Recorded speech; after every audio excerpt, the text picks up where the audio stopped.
Yo, what is going on, guys? Houndish here, and today I wanted to discuss the conversation that's been happening in the Destiny community about the No Year 2 DLC, events aren't good enough and microtransactions are robbing us thing. Which isn't me mocking, what people say, by the way. It's just me kind of amplifying and pointing out, how people feel about this. Because, it's been kind of a stressful thing and a lot of people are concerned about the future of Destiny. So I wanted to talk about how I feel about it and, some things to bear in mind. But also ask you guys how you feel about it too. So, pretty recently, people have started kind of saying, discussing the fact or the possibility that there will be no DLC after the Taken King inside of Year 2. Now, let's just bear in mind for a second that this isn't strictly confirmed. Bungie hasn't confirmed that this is the case. Neither have they confirmed that there will be any DLC. But of course, until, there is an actual structure, a release structure, some content that is finished enough, they're not going to announce anything or necessarily suggest anything if they don't have any plans. And let's remember the Taken King was a pretty big release, and kind of leading up to that, they would have been very busy finishing the Taken King and some of the events that would follow it. So perhaps, the release structure of DLC is what's actually going to change, and perhaps we just won't see as many DLCs or the same kind of timing structure of releases inside of Year 2. Now, I'm not saying that there will be DLC, I'm simply saying that Bungie haven't confirmed this to be the case, and the main suggestions that won't be the case have really come from Kotaku and Eurogamer. Following PSX, they did suggest that some Bungie devs had said that it is not sustainable to release DLC in the same way as it was in Year 1. Now, that is pretty much amplifying what I just said. It's not sustainable to do it in the same way. They didn't say that there will not be DLC. And let's remember that these aren't necessarily the most reliable sources.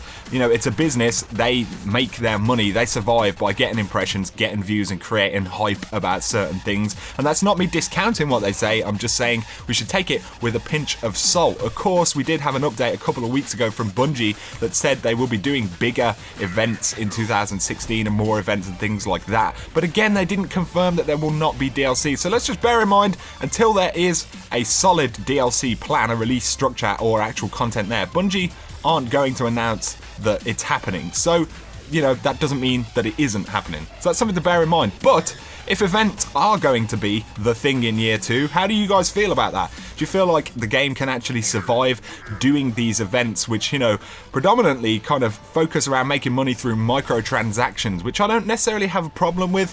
I think Bungie and Activision just need to be careful how they present that and the value of the content, that people have to pay for. So, possibly we'll be seeing a lot more events, and that will be the structure for Year 2. So if that is going to be the case, they're going to need to flesh it out a hell of a lot more. Now, SRL is definitely a lot of fun and offers something different, but there is a lack of body to such content. We didn't have many maps inside of Sparrow Racing League, and the kind of gear and content within it is, not necessarily something that's going to be useful overall in Destiny. It is, mostly contained to that event. Of course, you can get the kind of 320 drops and stuff from Sparrow Racing League, which I do and don't mind at the same time. I don't like having to grind or feeling like I need to grind SRL, in order to get 320 gear, such as helmets and class items, which I don't personally have at 320 currently, and I have been playing all of the hard mode raids, all of the challenges on all of my characters every single week. So it feels a little bit backwards that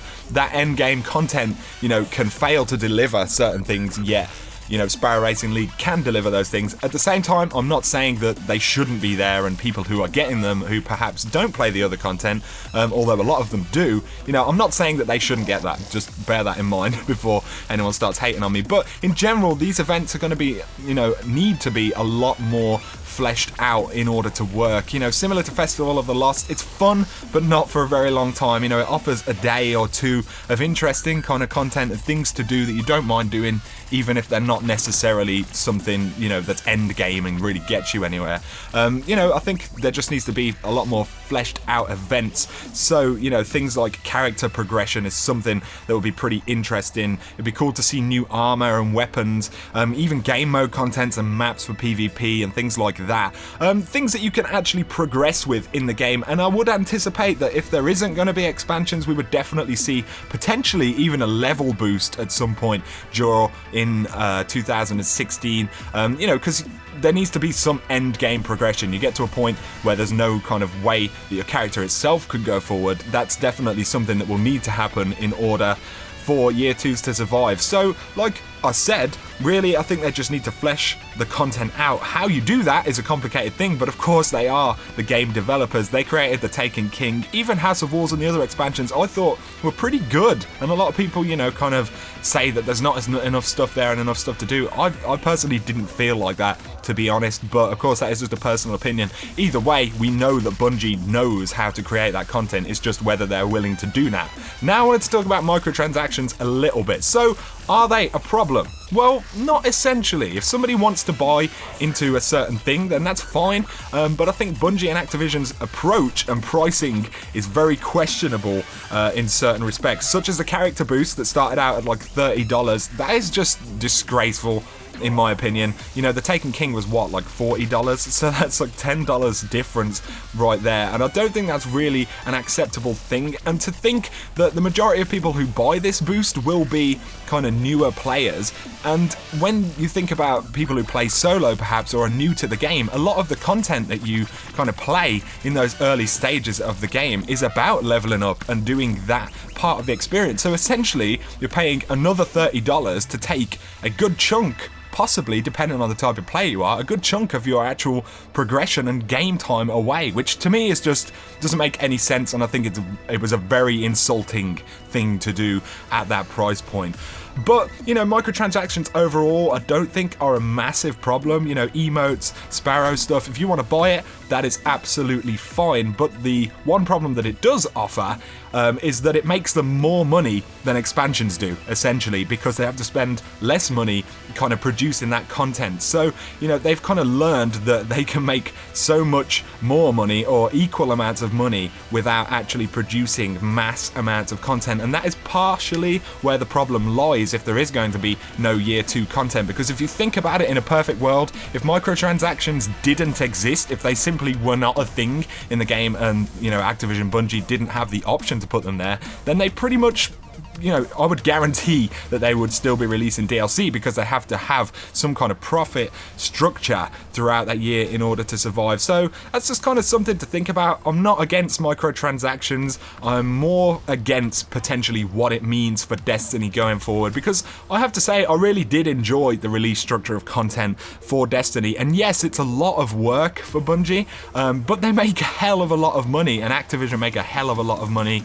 I don't think it would be such a hardship to be able to continue making content for the game, especially considering there is a lot of content in Destiny that was never, truly used or realized in the full game until later on.